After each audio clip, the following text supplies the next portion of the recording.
All right, good morning, everybody. Morning.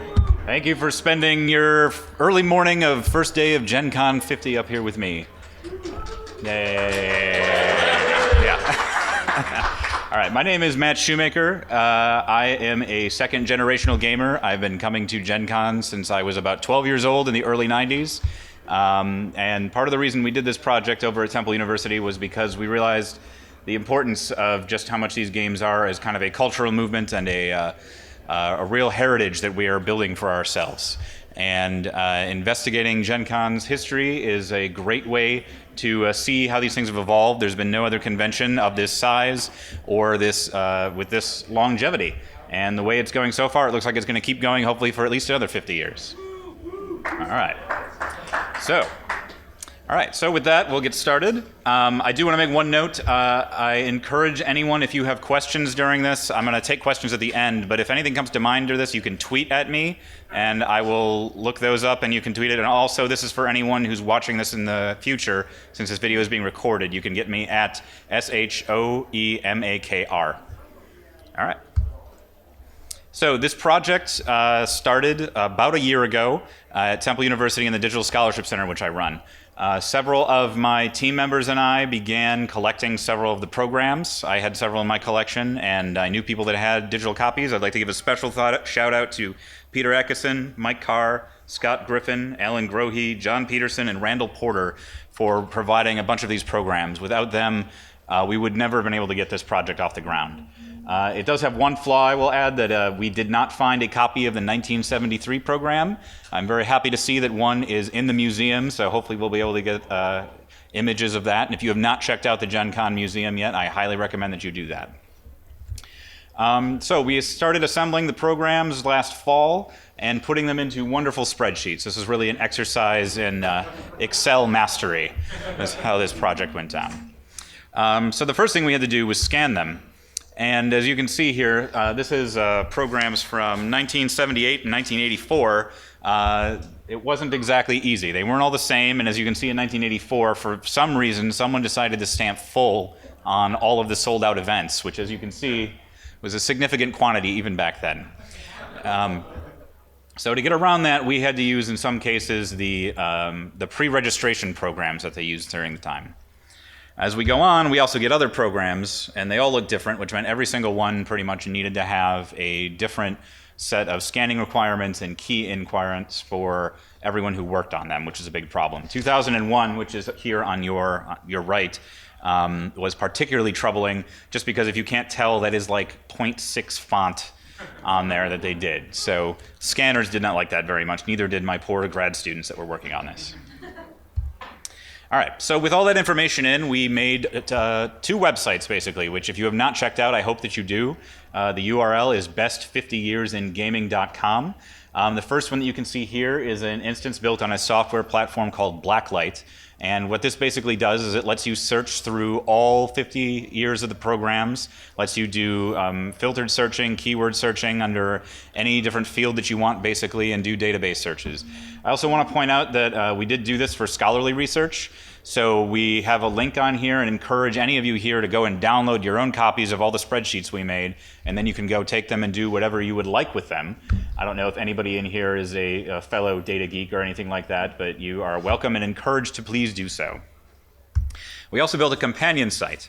On here, this is up in Omeka, which is a website platform that we like to use in the library industry quite a bit. We have several interviews in here, the transcriptions as well as the audio logs that we captured of about a dozen people, and I'm still looking for more, so if you've got any suggestions of people that you would like to see interviewed on here, please let me know. We also have a historical tour and a few other things on here. If we've got time at the end during the Q&A part of this, I'm happy to give a real brief little tour of this, just so you get an idea of what's kind of there. All right, and so what was the point of all of this? Well, it was to take it and do fun data things with it. So on here, we've got two software tools that we like to use in the digital scholarship industry a lot. One is called Voyant, which is a textual analysis tool, and we'll talk about some of the research that we did with this. We're not done with this project, by the way, but we've definitely started and gone in depth and found out a few interesting things about Gen Con's past in gaming culture. So it lets us do things like find trends in words and make neat little visualizations and stuff that tell us about this set as an aggregate. All right. So from there, I just want to make sure we all are framed with Gen Con's history and how that works within the event catalog system that we have here. So, as some of you may be surprised to find out, Gen Con's origins do not necessarily belong in Lake Geneva entirely. There's a little town outside of Philadelphia called Malvern, Pennsylvania, from 1967. To give you back a little brief history lesson, in '67, Gary Gygax and two Pennsylvanians named Bill Spear and Scott Duncan, sorry, mental blank there for a second, teamed up with Gary Gygax and made the International Federation of Wargaming. During that same year, they thought it would be great to get together and have a gaming convention similar to those that sci-fi conventions had at the time.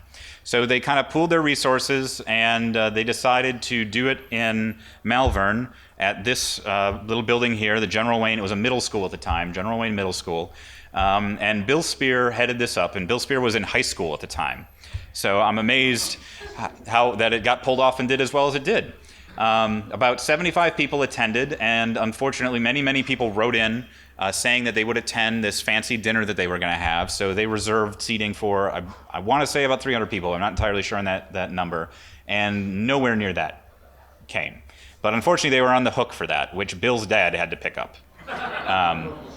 So he was not happy about that at all. And you can, if they're in the panel after this, Bill and Scott, so I highly recommend that you ask them about that if you're sticking around for the next iteration of this. So after that panel, after that convention happened, the convention ended up moving to Lake Geneva. The IFW was virtually broke after that whole debacle, and they figured that there was more IFW members in the central, northern area of the Midwest, around Wisconsin than there were out in the East Coast around Philadelphia. So, and Gygax decided to have it moved to Lake Geneva, where he had it called the Gen Con, after the Geneva Conventions of Rules of Warfare, because why not? It's a nice, funny little tribute to that, and since it's a war game convention, you can do that.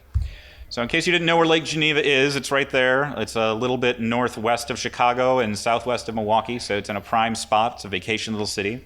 And the convention there was held at the Horticultural Hall. Horticultural Hall is a very small conference center in Lake Geneva. It's so tiny it fits on about an eighth of the football field, in fact, which you can find out because the footprint of the museum here is the same footprint as the actual Horticultural Hall building. So if nothing else, you can walk in there and see just how tiny the first few Gen Cons were.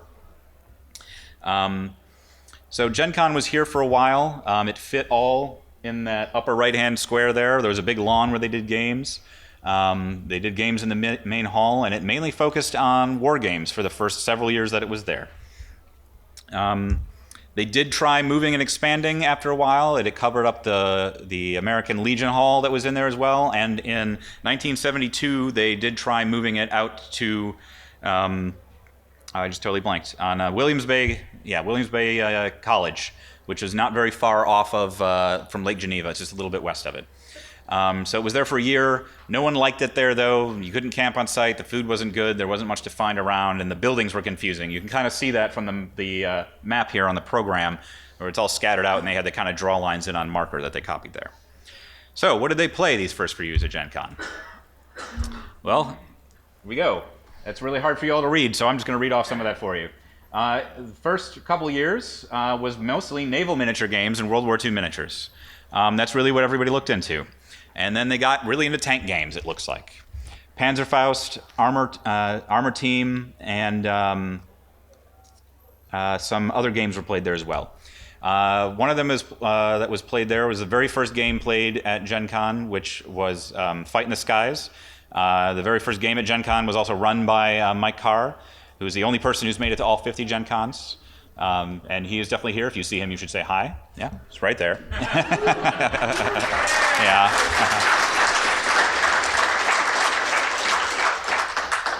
But Gen Con was very much a war games-centric event up until about 1975, it looks like.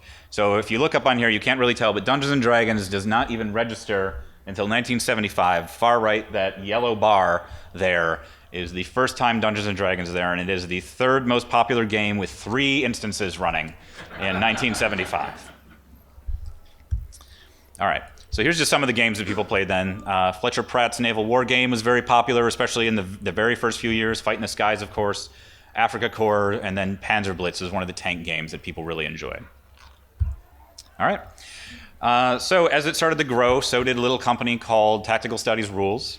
And eventually the IFW fell apart in 1972. It just kind of collapsed. And the Lake Geneva Tactical Studies Association took over running Gen Con from 1973 and 74. Gary Gygax was, of course, very instrumental in that group as well.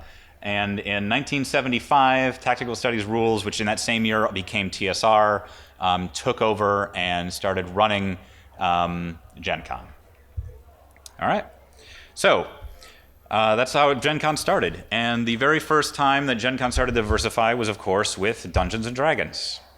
So 1969 at Gen Con number 2, Gary Gygax and David Arneson met each other. This would prove to be a very fateful meeting because the two began to collaborate, working on several games together.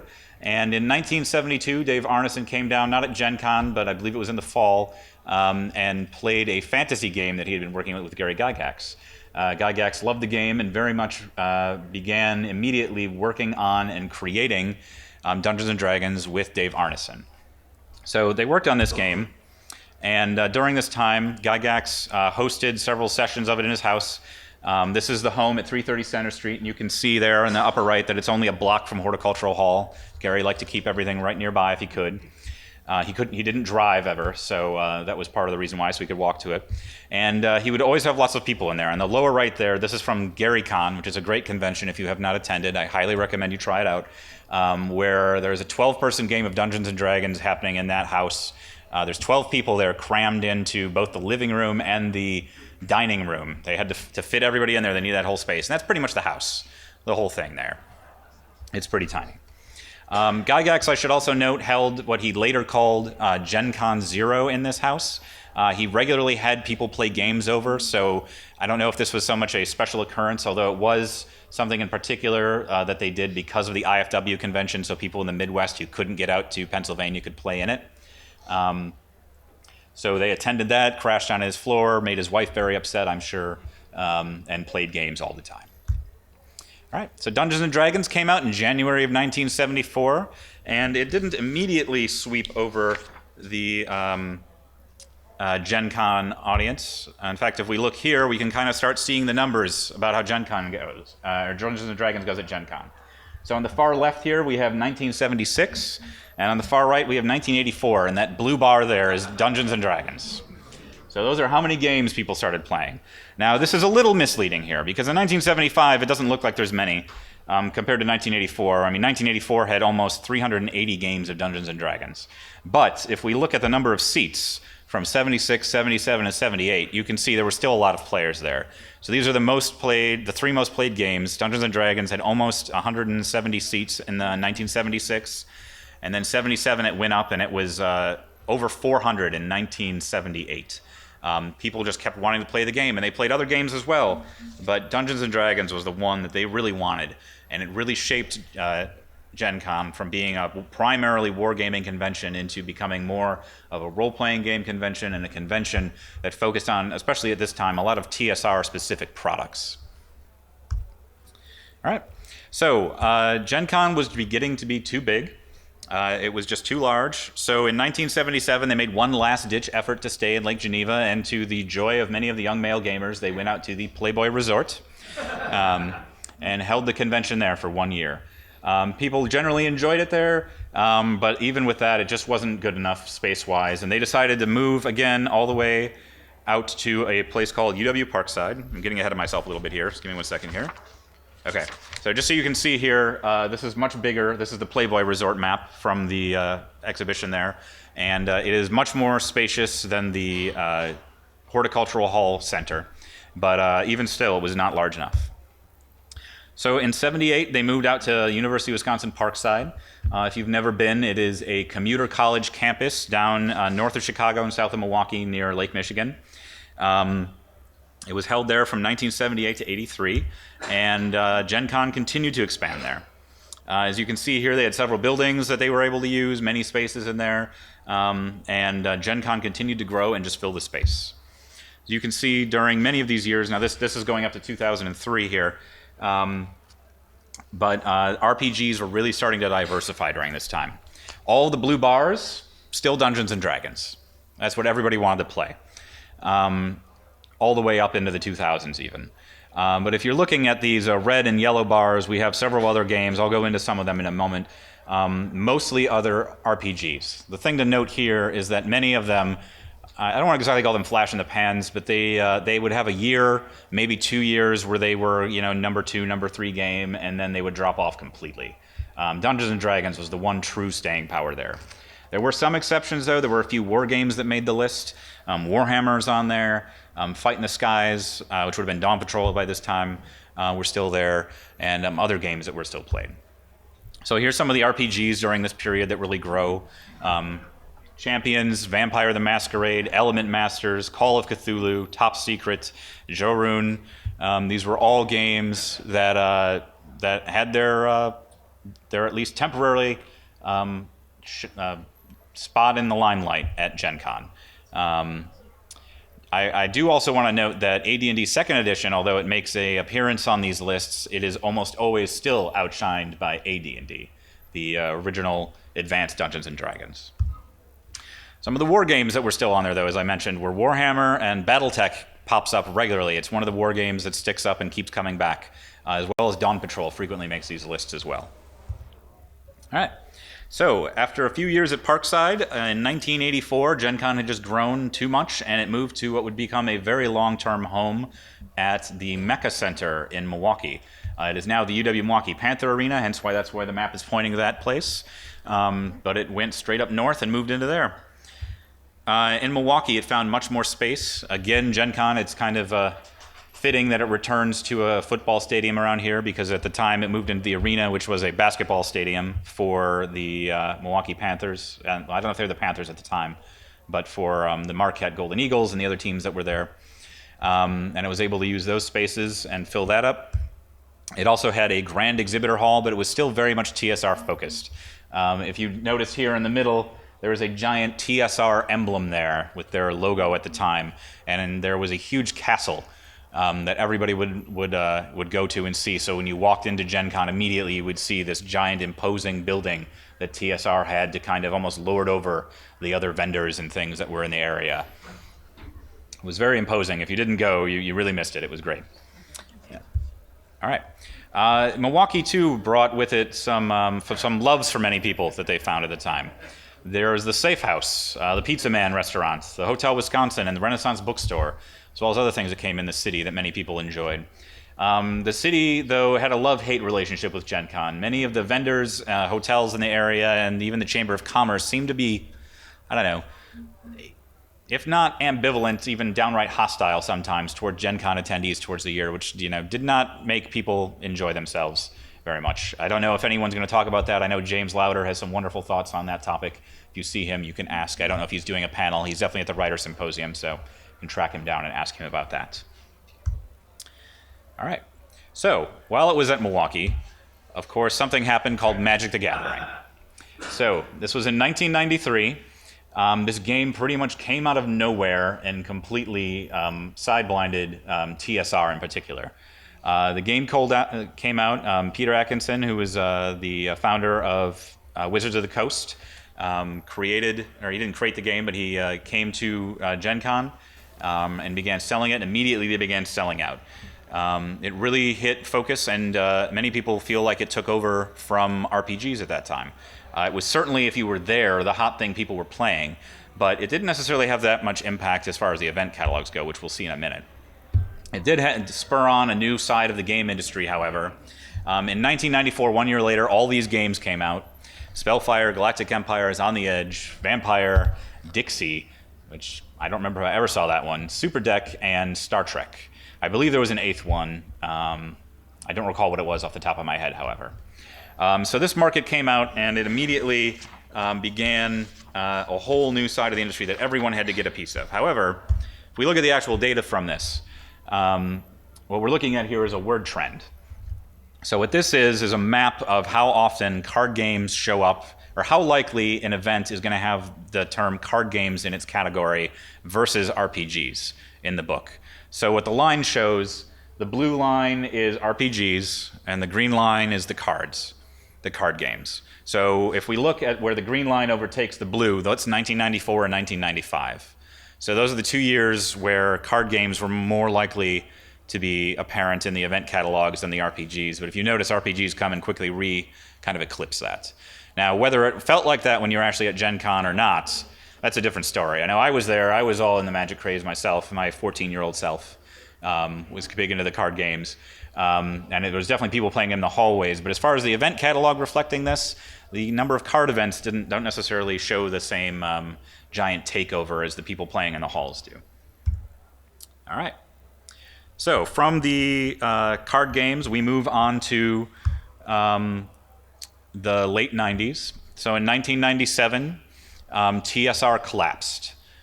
They basically had too much product, they weren't bringing in any money, and their debt collectors were calling in what they were owed, basically. They were bought out by Wizards of the Coast. There's a wonderful card in the museum I encourage you to look at that the staff of TSR wrote to Peter Atkinson, thanking him for saving TSR. You can go look at that and read some of those. I would encourage it. Wizards of the Coast, after buying TSR, was in turn bought by Hasbro, and Gen Con came with it. And then in 2002, Peter Atkinson, who was no longer at Wizards or Hasbro, was offered the opportunity to buy Gen Con from Hasbro. And he, of course, jumped on that opportunity. And he is, if you did not know, still the current owner of Gen Con today. So from there, Gen Con moved to its current home, Indianapolis. You're all loving it here, right? Yeah? All right, great.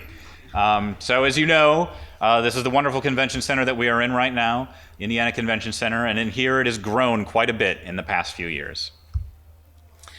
This is last year's map, and as you can see, this vendor hall, this isn't even the vendor hall, this is just the general convention center with part of the vendor hall in it, is far larger than Milwaukee.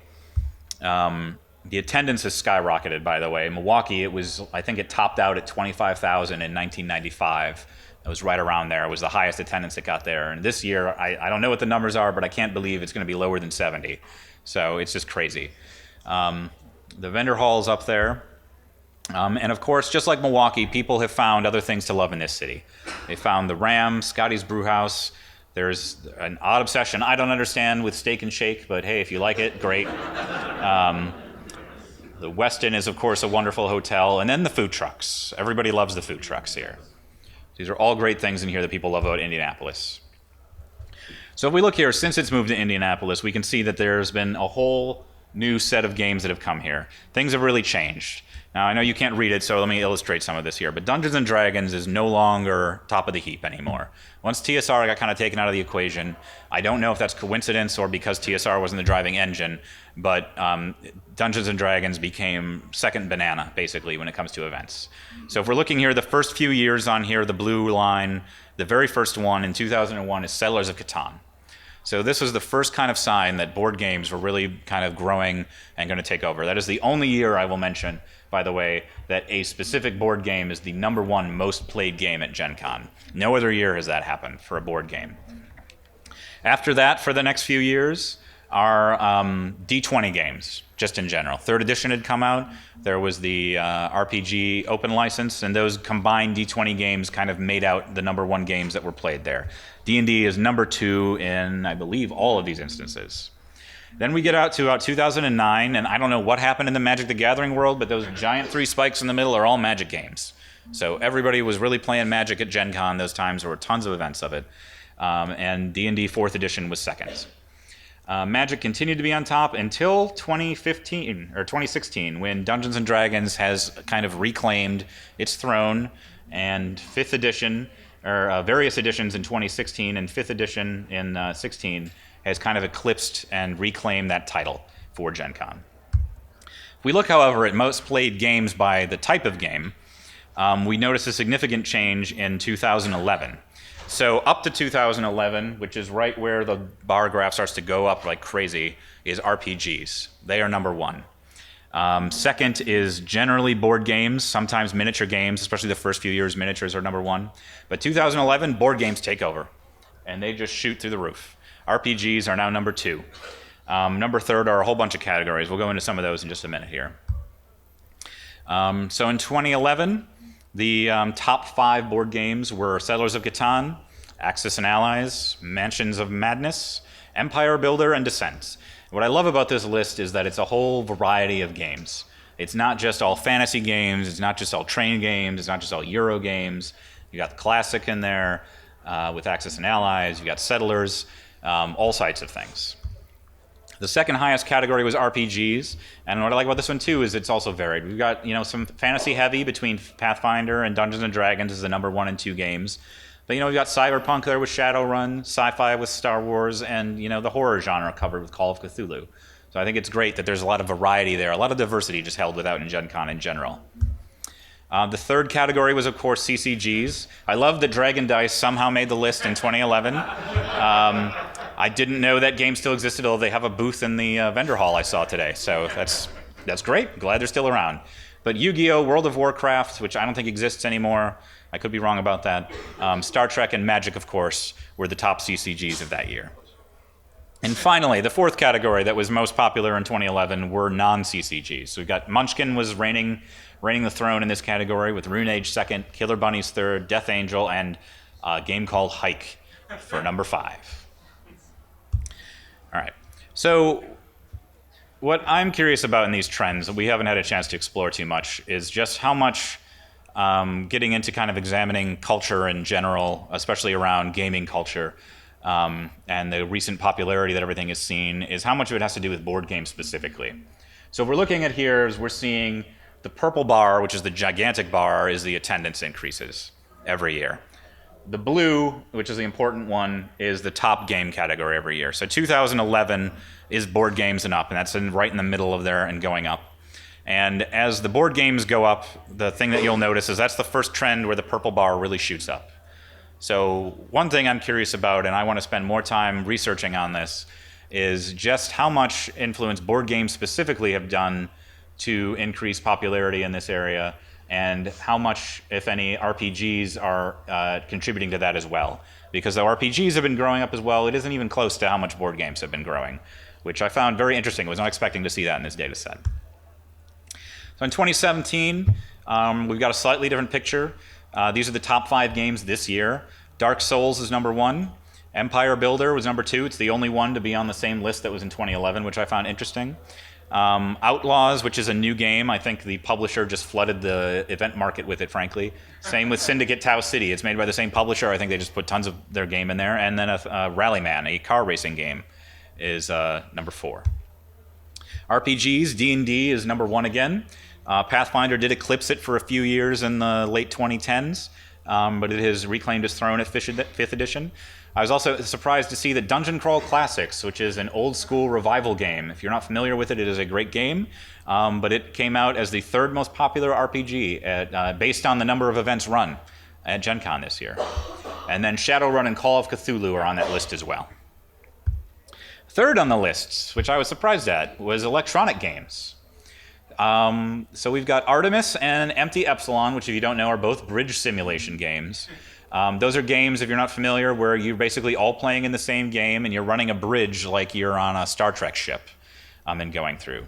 We've got League of Legends, the Battletech pods, which are always fun and have been around forever, and then a game called Project Cars. Now, you might be surprised, like I was, that electronic games were on here. But if we look at the event history, this is how many times, the relative frequency for the term computer in the Gen Con programs. So if we look back, 1977 is that first dot that gets raised up there, and that's when computer was first really mentioned and came out, and it was used in that time for a lot of naval simulation games, where people would go in and use computers to help them kind of calculate the probability and things for running stuff. I haven't talked to anybody about that, so I'm not sure how those games ran exactly, but I can imagine it was for doing calculations with Fletcher Pratt and other things. So computers have been used and been at Gen Con for quite a while, electronic games. And if we notice, these are this is a network chart for words. So what we're looking at here is words that appear very near the term computer. So the important words that are coming out in here are networked, multiplayer, networking, Artemis simulation. And these are important because what they're showing is that people are really playing games together here. They're playing them in conjunction. These are not solo computer games. And they're also playing games that are difficult to play in a home environment. Those bridge simulators, for instance, usually need multiple computers set up in the same room, playing together. And that's a lot of the type of stuff we're playing together. So they're still playing games that are electronic in nature, but they still require to be in physical presence and proximity with each other and run with everybody. All right. So the final category to round out 2017 are the non-CCGs. So here we've got deck building games like Legendary, Phoenix Covenant tactics card games, Pathfinder adventure card game, Munchkin, and the Versus system to kind of push out the trading collectible card game market for top 4 spots for 2017. All right. So from there, we're going to start looking at some of the data that we've kind of collected in here. And this is really the research that we do at the Digital Scholarship Center and the kind of things we do. So one of the questions that I like to look at first here is say, what does this data tell me about Gen Con? What is Gen Con? So to find this out I like to create word clouds. So what I've taken here is the most common description terms. So a word cloud, if you aren't familiar with them, is you take a body of texts, in this case all of the description fields from Gen Con, and combine them into one and count the words and see which are the most common terms that come up. So when we're looking at here, we're seeing things like play, game, adventure, fun. These are all things that I would describe Gen Con. So if you fed this to a computer and asked a computer to tell you what Gen Con is, that's what it's going to tell you. It's a place where you play games, have adventure, and have fun. Another thing I like to look at is the titles. So these are all the titles at games when you put them in here from there. So the way you can look at the here are kind of the activities that people like to participate in when they're at Gen Con. Here again we see play, dungeon, draft, Catan, heroes, combat, wars, wizard, championship. So you get another idea that everyone likes to kind of get in this fantasy feel, run through dungeons with wizards and play in championships. I don't know. I mean, you kind of interpret this as you wish, but that is how that goes. And then finally for this area, I like to look at the kind of most common game system terms, because this kind of just tells us a little bit more about the types of games that people are playing. Of course, we see Dungeons and Dragons being gigantic and huge in here. It really takes the cake. We also see Magic, Pathfinder, Cthulhu, Catan, and Battletech. So in some ways, throughout the years, you can look at this as these are the most common, most popular games that have been run through Gen Con over the years as done through the events. So something else we can look at with all this data is what has changed over time at Gen Con. And the way we like to do this is look at word trends. So I hear a lot of talk every year about how the cosplayers are taking over Gen Con. They're just running rampant in this place, and that's all anybody's going to be doing. No one's going to be playing games here anymore. So I wanted to look and see if that was true based on the events. So what we're looking at here on the left is a percentage chance of how likely a word is going to be either cosplay, which is the pink one, I don't know if you can tell that or not, or costume, with a asterisk where the E is, because that allows us to capture terms like costumer, costuming, costume, costumed, all of those things, and just see how likely they are to show up out of a million words.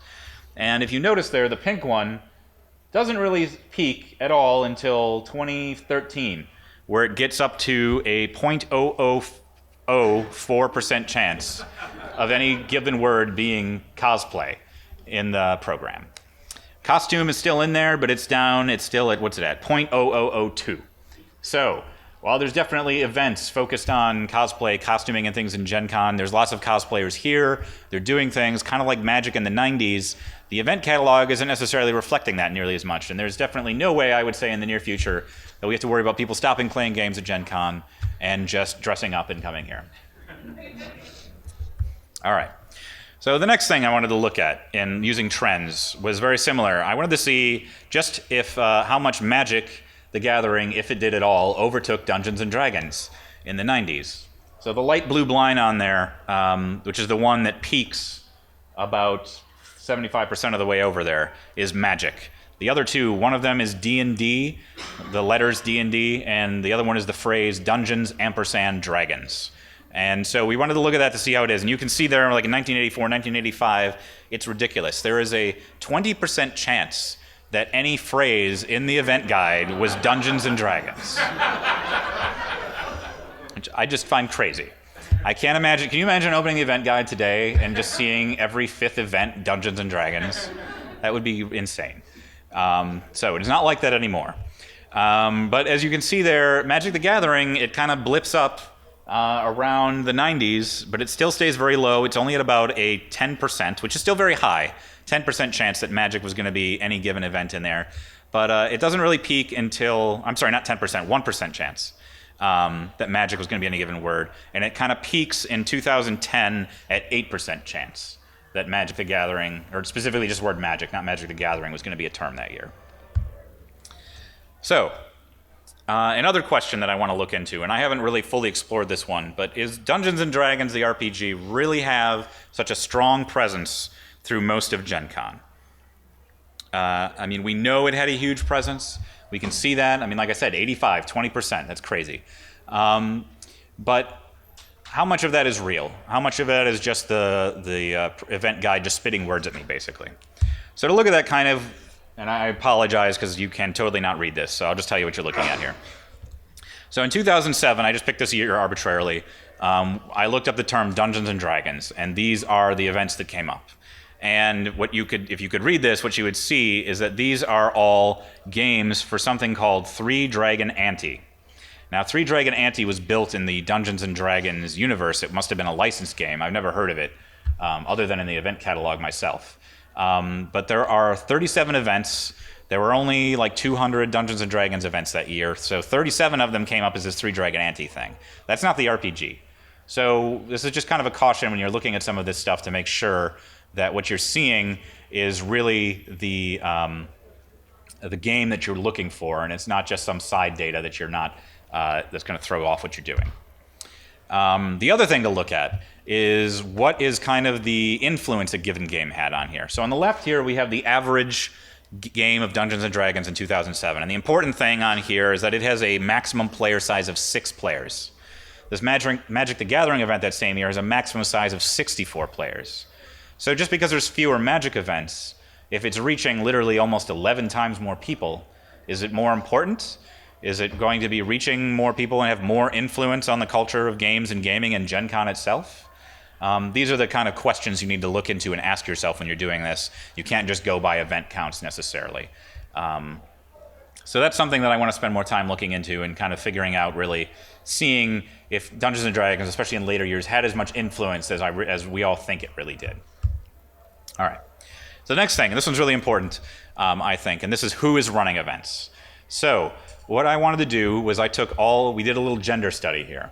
So we took all of the names of game masters that were in there, and Gen Con does not collect any information about what the gender somebody is, what their orientation is, what their religion is, if they're a person of color, anything like that. And we can't figure any of that out from the event catalog, except for we can figure out gender.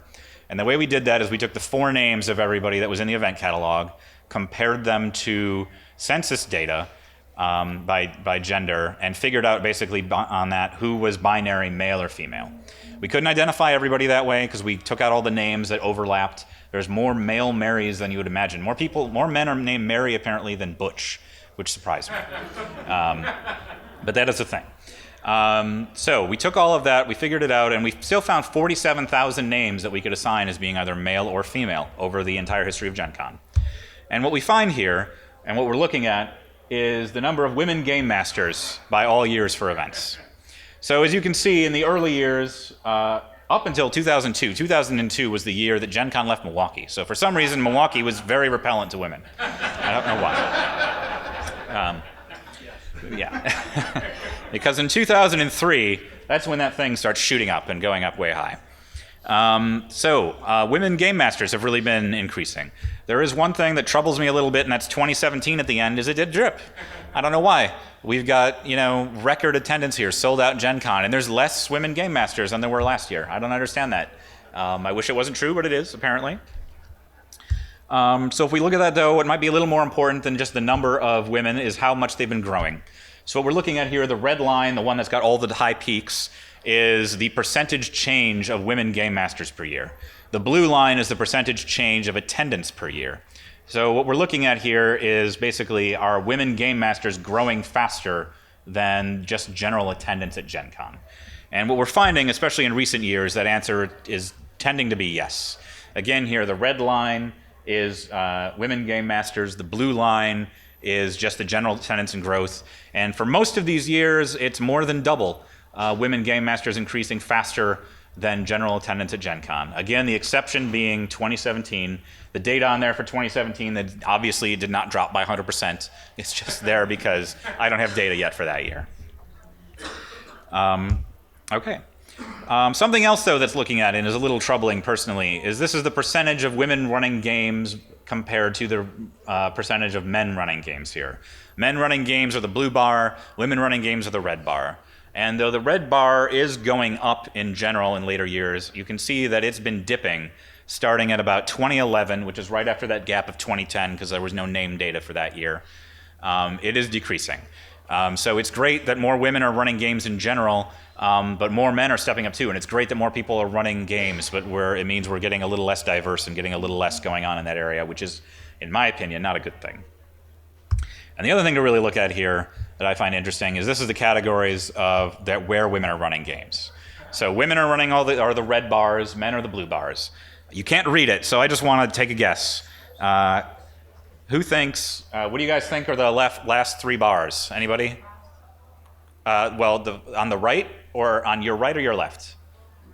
On your right, yeah. It's the very unfortunately named spousal activity category is the far right one. That's more than 95% run by women. If we look next to that, we have the kids' activities, of course, is number 2 for most women. Third, this one shocked me in a good way, miniature hobby events. Is women running about 70, almost 75% of those are run by women. That fascinated me in particular because if you look at the non-historical miniature games, it's like 8%. And the historical miniature games are like 2% run by women. It's very, very low. So I'm fascinated that women are choosing to teach people how to play and work with these activities and things like that in these games, because they're also very high in game demonstrations and seminars. There's almost parity for seminars and things. But they are not playing the games. Or I'm sorry, they're playing the games, but they're not running the games. Which I don't know, I just find it interesting. And again, the whole reason this is all very important is because if you get women, people of color, other people into these different varieties, it really improves and enhances diversity for games, which helps grow and change this convention and gives Gen Con strength. Gen Con is really built on diversity. If Gen Con said, no, we don't want your stinking RPGs, take your Dungeons and Dragons and go somewhere else, Gen Con would not be around today, I bet you. Origins would probably not be around. Many of these conventions would not probably be around. If Gen Con didn't take and adapt and accept board games into it in 2011 and said, no, we're an RPG convention, what are you doing? Get Catan out of here. I don't think it would have grown. I'd probably still be around, but I think it would be a much smaller event. It wouldn't be popular. Something like PAX would be much larger.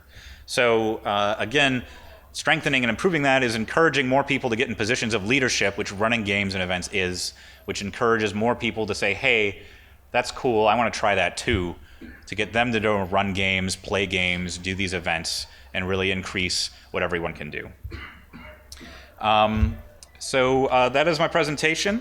I do want to say, just to shout out kind of at the end there, if you're interested more, especially in diversity in games, to talk to the group Contessa. They have right next to the museum a booth, or not a booth, but a series of games where they are running games, and their games are all run by minorities, basically. So women gamers or people of color or different orientations. And I would love to take your questions if you have them, and I can give you a slight, actually I'll give you a slight tour of the website first, and then I would love to take questions.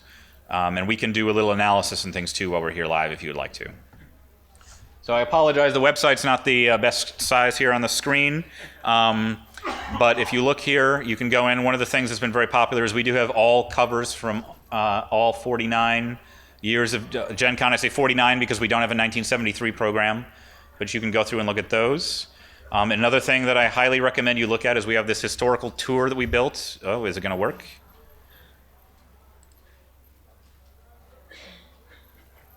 So if you go into this, you can see here, it's a whole timeline of events, and if you click on anything, it'll show you, again, this is because the screen's huge, but it'll take you to exactly where in the world the event actually took place, and you can kind of see it. And as you see here and scroll down, you can see some images of 330 Center Street, things like that. And also, I would like to point out that Gen Con is a worldwide event. I didn't talk about it, but Gen Con did happen multiple times in Europe. As you can see, those are all the locations.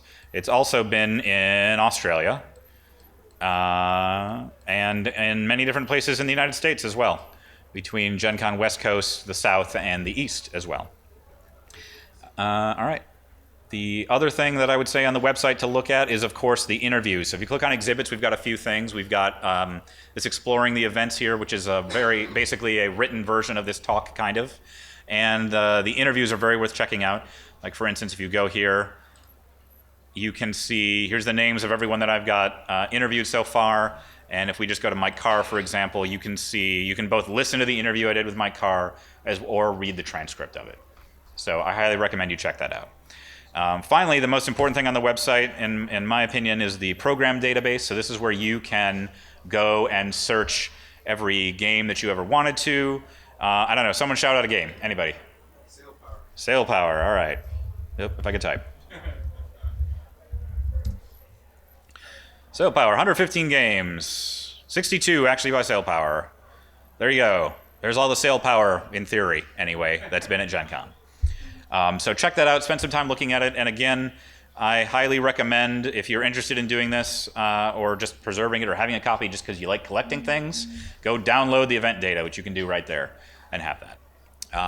All right, so with that, I will be happy to take questions. I know you had your hand up, yes? So when you were talking about the most popular games each year, was that based on a number of titles and instances, or was that based on the seats that were underrepresented cards? Sure. So the question was the number of events that was most popular based on the titles or the number of seats? And for this one, because it was easier to calculate, it was based on the title of events. So an event could have, like I pointed out kind of before, and I'm sure you're getting to, there might be games that only run 100 times, but they have 100 seats each. In fact, that's true with a lot of the early Dungeons & Dragons games. It's kind of the point I was showing in like 75, 76. There were only, say, 6 or 7 games listed as Dungeons & Dragons, but those all had between 150 and 300 seats available to them. Yeah, not in one game. They just ran multiple tables and listed that all as one rather than doing, one. Although I could imagine back then them being short enough on DMs that they would have tried to do a 300-player game. I don't think it would have gone very well, but I could see them trying to do that. Yes, we'll go right over here. Did you have the attendees for each, how many attendees were for an individual game? So, 100 seats is one thing, but if only 13 people showed up. Right. That is another issue, and that's kind of my the thing with the board games this year, why I was pointing out that people, the 2 of them look like it's just the companies that have new games out, and so they just, littered the event catalog with them, is that there may be a ton of seats but no one's showing up. The events don't tell me that. The event catalogs don't. So I only know how many seats there are. So one way to kind of mitigate that is looking, does the game come back year after year? If it's only there one year, even if it's got 1,000 seats or something like that, it probably fell flat on its face. Okay. All right. Yep, right there in the, right, yep. Is there any particular game or event that you saw really kind of rise and fall throughout the history?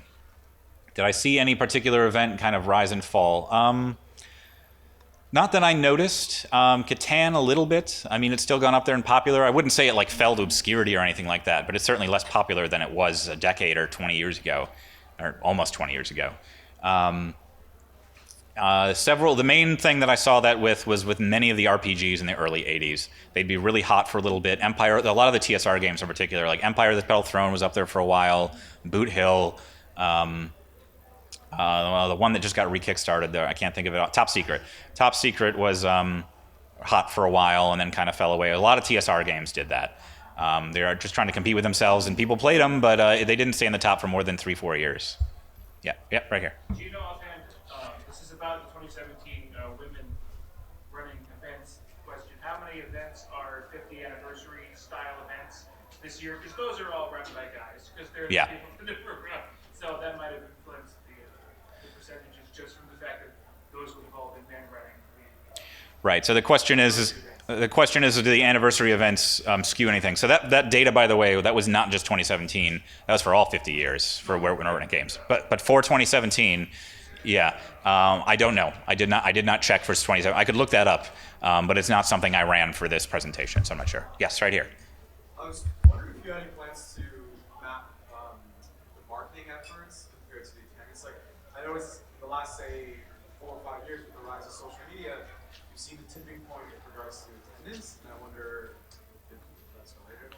Sure. So the question is are there any plans to map marketing kind of guides and strategies compared to attendance to see if that's at a tipping point? And at the moment, no, but that's a great idea, and I think I should look into that. So yeah, that sounds good. Yes. Yes, right here. Do you know around when did conventions start being more than just playing games, having seminars, film festivals, costuming? Costuming and things, I would say, came out. I mean, if we go back and look at the, let me see where that is. Not there. Yep. We're zooming all over. I hope you brought your Dramamine. Yeah, I would say around at least for costuming, around the 2009, 2010 area. That's when it really starts showing up in the events. As far as seminars and things like that, they've always had them. As far as being more focused on it, I don't know if I would say that's true, that they're more focused. There's definitely more of them, but the question I would ask about whether it's become more focused on speakers and things like that is have those events grown in proportion to kind of the other events? So are there really overwhelming amounts of kind of presentations like this one, or are there just more of them because there's more people coming and more games being played in general? So that's the question I would ask and how I'd look at it. But I do not have an answer for you off the top of my head. No, sorry. Yeah. Yes. I had a question. So I saw that you have the images from the front covers of all this, and I apologize if I missed it. Are you going to have PDFs of the whole program books each year? Yeah, so the question is, are we going to have PDFs for the program books for each year? At the moment, there are not plans to do that. And the reason is because of both just the storage space to host them and also copyright reasons. So if Gen Con is willing and interested, I'd be interested in putting them up. We do have PDFs of all the years, and I would love to share them. But at least for the moment, no, there are not plans to do that. If you are interested in that, I highly recommend you write me, contact me, or also write Gen Con and let them know you'd love to do that, and we'll see what we can work out. That's what I would recommend. Yeah. Yes, over here.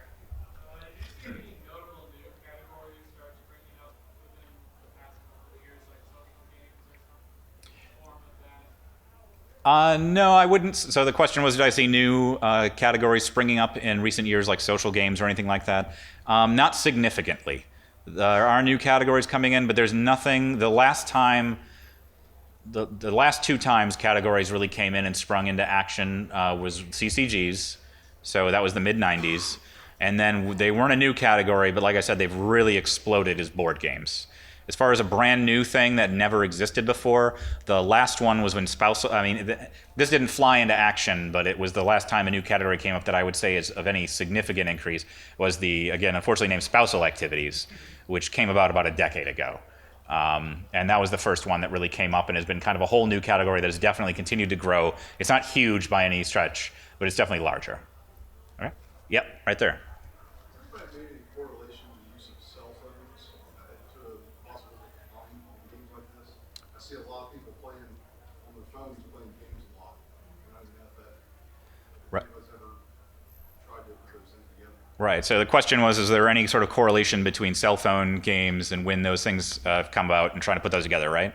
Or if it's led to any kind of decline in board games or Right. Paper and pencil games, if you like. Sure. So if it's declined in pencil board game, I have not seen a study done on that. I think that would be a wonderful study. I have part of the data because you would definitely use some of this event data for that, but I don't have the other side of it. Just looking at this data, I would have to say that my hypothesis would be that the answer is no, it is not leading to a decline. If anything, it might be leading to an increase because you have to realize too, some of those board games have been ported to phones.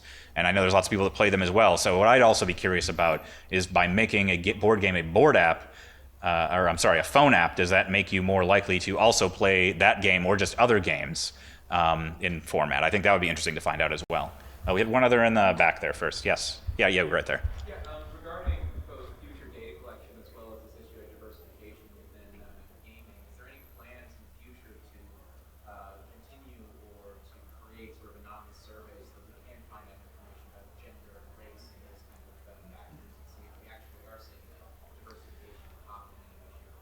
Right. So the question is there any plans to do kind of anonymous data collection about diversity to see how that's going with the hobby? And that's not something I'm planning to do. I think that would be wonderful if an event like Gen Con did that or put that out as a mission. As far as I'm aware, they don't have plans for that. But, you know, again, talk to them. I mean, I'm happy to talk to them about that too. Maybe it's something they'd be willing to do. I know there's lots of people that would love to have that data and see how that's going and changing. A lot of times you can't fix or address a problem if you don't know it's there. I mean, I'm looking at this room. It's pretty white. It's pretty male. We know Gen Con's like that too. So it would be great to see just how that's been changing and how we can do to outreach that. Yes, right here. Were there any associations in the Gen Con attendance to like the stigma of D&D in the 80s or the, you know, Lord of the Rings movies or any other major social events? Sure. So the question is was there any correlation to D&D and the changes of social events and stigma, such as the you're talking about the steam tunnel incident with Dallas Egbert and Lord of the Rings. I didn't notice anything with Lord of the Rings, but if I can go back to it.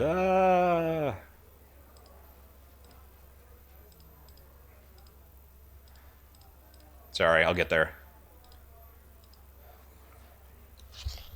Yeah, so if we look right here, so Dallas Egbert incident, so if you don't know, Dallas Egbert III was a teenager from MIT who vanished, and the detective who was the private, I think he was a private eye anyway, who was hired to find him, found out that he used to play Dungeons and Dragons in the steam tunnels underneath the campus, and theorized that kids were going down there, playing the games, acting them out for real, and getting bad ideas in their head about things, and that he either, you know, ran, or that made him run away or kill himself or do something like that. The movie Mazes and Monsters with Tom Hanks in it is terrible, but you can go watch that if you want to see kind of a dramatization. It's not really a dramatization, but, you know, kind of a fake takeoff of it, because it's kind of the same story. Anyway, so that happened in 1979.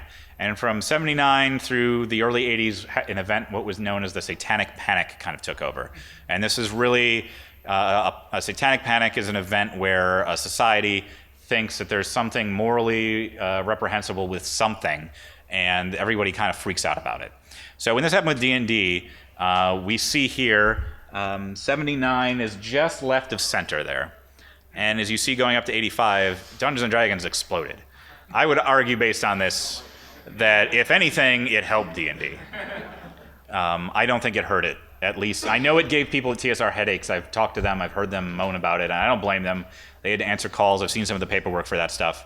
But as far as the game sales and things, I think it did great things for the hobby. I mean, that's just a speculation on my part. I don't have any data to back that up, but that's just my thought. Yes, right here. So you had mentioned when Magic was launched, like yourself personally, you know, even if the event data didn't necessarily bear it out, you noticed like in the halls, you know, the vibe was there's a lot of Magic on. In your discussions with people who have attended some of the older Gen Cons, is the data reflecting what the vibe was like at those Gen Cons, or is there anything where they're like, oh, actually in this era it was more like this, even if the event data doesn't bear it out? Right. So the question is does the event data kind of matching the user tales, the oral histories that I've kind of collected? And generally speaking, I would say yes. The only one where the data kind of seems odd is the CCGs. And I'm speculating here, but I think it has to do with the fact that CCGs have high number of seats per game. Some of those tournaments have, you know, 100 plus people in them, so you don't need as many events. So I think, I'm guessing that's why it's not showing up as high. Because when I talk to people with D&D and stuff, it totally matches up here. That's definitely there. Hearing RPGs go up is there. Everyone talking about D&D. Something else I didn't mention that's not shown on here that I wanted to look at, but I didn't have time to do it here, is LARPing. So for those of you that don't know, one backlash from the Dallas the Egbert thing, or Dallas the Egbert, Dallas Egbert, was that Gen Con banned LARPing. So LARPing was actually banned here for about a decade. It didn't come back until around the White Wolf era in the early 90s. So what I'm curious to look at is see how people found creative, because I know some LARPing still happened, or LARPing-esque things. So did people use different terms to put events in there to kind of get around that, to say, hey, we're LARPing, but not really, kind of thing. So I'm curious about that as well. But yeah, other than that, I haven't seen any changes. Yes, right there. Has there always been a presence of events that help people design their own games? I know that happens a lot now, speed dating with publishers and things like that right now. Has that always been a presence? Yeah, so the question is there always been a presence of people publishing their own games? And I would say sort of. The reason I say that is because a lot of it just has to do with how game publishing has changed. So back when TSR took over, yes, they were TSR published games, but all of the creators were there. They often tested them out at Gen Con. They ran them there. They were the ones running the games, and that happened up to the 80s and things as well. The main difference is that you couldn't go out, Kickstarter didn't exist, right? So you couldn't go out, kickstart your own game. You had to either be signed on to a company or fork up your own money up front to go do it. So I would say that the presence is there. I believe it probably, or I shouldn't say I believe, I feel it probably felt differently. Felt it was more like a real thing rather than like, hey, we're a couple people in a garage putting something together. But again, I'm just kind of speculating on some of that. Yes, right here. When did the exhibit hall start? Did you notice any sort of changes in tracking? The exhibit hall started immediately. Yeah, there was always an exhibit hall. If we look at, go back to the map of Horticultural Hall here. So, yep, display booths on the left. Yeah, there's the old exhibit hall in Horticultural Hall, that little corner. So no, I haven't noticed changes with that. There aren't really there. I mean, it's grown obviously, but I suspect it's grown more with attendance and of course the space they had available at the time. Yeah. All right. Other questions? Yes, in the back. When did they start ticketing events, and wasn't using the ticket sales to lend more accuracy to the data? Ticket sales, if they had that data, and I don't know if they do, especially from pre-computerized times. I mean, there was a horror story from Milwaukee where they had, because what they used to do is so they've been ticketing events, just to answer the first part of your question of when they started ticketing events, almost forever. They didn't do it in the very beginning. You just kind of signed up and waited in a line like they do at PAX these days and you showed up. But sometime in the 80s, they started doing it. There was a horror story from Milwaukee where they had pegboards on the wall with the tickets just hanging on the pegboards, and someone knocked over one of the pegboards, and all the tickets that were on there just everywhere. So I can't even imagine what that mess must have been. Yeah. I mean, even though it was a much smaller thing with maybe 3,000 events rather than the 19,000 we have today, I can't imagine trying to reassemble all of that. Not to mention with all the angry people in the line. This is terrible. Yes, right here. Have you tracked how many publishers have been present each year? So the question is, have I tracked how many publishers have been present each year? And no, that is not something I've looked at. That would be good to look at, see how many game groups have been there. We kind of have that data. It's a little sketchier. There's a category in the data called group, which sometimes, some years they filled it out, some years they didn't. Sometimes they put group in the Dungeon Master category. Sometimes it was in the group category. So it'd be a little difficult to track. I'm assuming, and that would also only be for groups running events. So if you wanted to talk about publishers that only had a presence in the expo hall, that would be a little more difficult to track as well. Although you could figure that out pretty easy for most of the years, at least from the mid to late 80s onward, because before then they kind of didn't really publish who was in the exhibition hall. They were just like, there's an exhibit hall. Come show up and see who's here. So, yeah. Yes? Was it always held in the summer? Yes, it's always been in August or late July. I don't remember the reasoning on that exactly. I believe it was mainly to get it in while summer was still in session for schools. Don't quote me on that, although now I'm on camera saying it. But yes, it's always been in the summer. Yes? So the Malvern thing was literally just called the IFW convention? That was the name? Correct. So the question was the Malvern convention was it just the IFW convention? And yes, it was. What do you want? It was organized by a high schooler. But if you go in the Gen Con Museum, which again you should highly check out, Bill Spear brought in some great artifacts from that convention, including the logbook that everybody signed in when they came in, which is a wonderful thing to go look at. So you can go check that stuff out too, which you should go do. Yes? What's the story with these international Gen Cons? Okay, so the international Gen Cons, I didn't delve into them too much. I will point out though, if you go on the 50 Games site, I'll talk about them a little bit here, but just so you can see. One of the interviews that you should definitely check out, let me see, Richard Rowlands. So Richard Rowlands he worked on the European Gen Cons back in the 80s and the 90s. So if you want info, this is the best info I've found about it to talk to them. Even when I talked to Gen Con themselves, a lot of them didn't really know what was kind of going on with those. They just didn't do much. A lot of the Gen Cons that were international and such was Gen Con kind of renting out its name basically to a name brand and letting them have it, except for a brief thing in the 2000s and so when after Peter Atkinson owned them and took over, and they tried it out and it just didn't take very well. Yeah. Yes. Did the same thing happen in California? In Gen Con West? Right. So the question was, did the same thing happen in California? The Gen Con West, South, and East basically was Gen Con renting out their name to some people. They didn't do a very good job of it from everything I've heard. They kind of messed it up. And Gen Con actually started sending staffers down to those conventions to help make them better, basically. But they didn't last, as you can tell. They were only a few years, especially the one in the East. I think the Gen Con East only lasted like 2 years. Yes? Where is the Gen Con Museum? The Gen Con Museum is in Lucas Oil Stadium. So if you go down past the vendor hall, down the long hallway towards the Crown Plaza, go all the way through there, go under the tunnel, follow the signs, go up into the stadium. It's a hall, but it's worth it. And there's other games in there too, and you can totally see the Gen Con Museum there. It's in the program book too, if you just flip to the Lucas Oil thing. Yeah. All right. Yeah, we'll go with you in the corner first. Yeah. What was the percentage of people that you couldn't identify as game masters? That's hard to say offhand. I'd have to double check. Mainly, the reason it's hard to say is because there's a lot of years where there wasn't anybody listed, and there was a lot of games where rather than listing an individual's name, it listed a company. So those were obviously not people. I mean, there are people running them, but yeah. I have those numbers. If you want me to dig them up later, I'd happy to do so and write you or tweet you or whatever. But I don't have that data right here in front of me. Yeah. All right. Anybody else have any questions? Everyone eager to get to their next game? Yeah. All right. Thank you. All right. Thank you all for listening. Yeah.